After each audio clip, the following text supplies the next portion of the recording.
ఎన్టీఆర్ పట్టుదల కృషినే ఆయుధాలుగా చేసుకుని సినిమా రంగంలో మకుటం లేని మహారాజుగా వెలుగొందారని మంత్రి డోలా శ్రీ బాల వీరాంజనేయ స్వామి అన్నారు.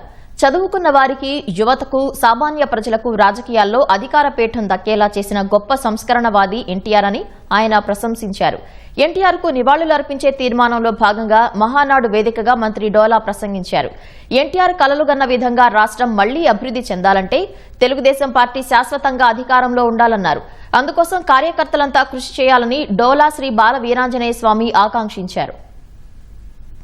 సాధారణ రైతు కుటుంబంలో జన్మించి నీతికి, నిజాయితీకి నిలువెత్తు నిదర్శనంగా పట్టుదల, కృషి, సంకల్పాన్నే ఆయుధాలుగా మలుచుకొని సినీ రంగంలో ప్రవేశించి మకుటం లేని మహారాజుగా వెలుగొందినటువంటి వ్యక్తి మన అన్న ఎన్టీఆర్ గారు. వారికి అవార్డు ఇచ్చే సందర్భంలో ప్రతి సందర్భంలో మన పూర్వ రాష్ట్రపతి సర్వేపల్లి రాధాకృష్ణ గారు ఉన్నారు.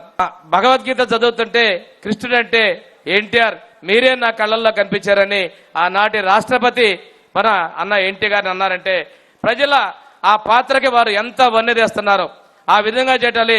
వారి అకుంఠిత దీక్ష ఏదో మనం ఒక్కసారి మన్నం చేసుకోవాల్సిన అవసరం ఉందని కూడా సందర్భంగా తెలియజేస్తున్నాం. తిరుపతి వెంకటేశ్వర స్వామిని దర్శించిన తర్వాత మద్రాసులోని ఎన్టీ రామారావు గారిని వారిని దర్శించుకున్న తర్వాతే వారి టూరిస్టు ట్రావెల్ ఏజెన్సీ వాళ్ళ టికెట్లు పూర్తి చేసుకునేటువంటి ఆదరణ ఉందంటే వారు ప్రజల్ని ఎంతగా ప్రభావితం చేస్తారో మనం అర్థం చేసుకోవాలి. చెప్తారు కంటిన్యూస్ గా గవర్నమెంట్స్ ఉంటేనే అభివృద్ధి, సంక్షేమం ఉంటుంది. మన ప్రతిపక్షాలు ఉంటే మన నాయకుడి దగ్గర నుంచి కార్యకర్త వరకు ప్రతి ఒక్కళ్ళం కష్టాల బలయం. ముందుకెళ్ళిన అభివృద్ధి కుంటుపడింది.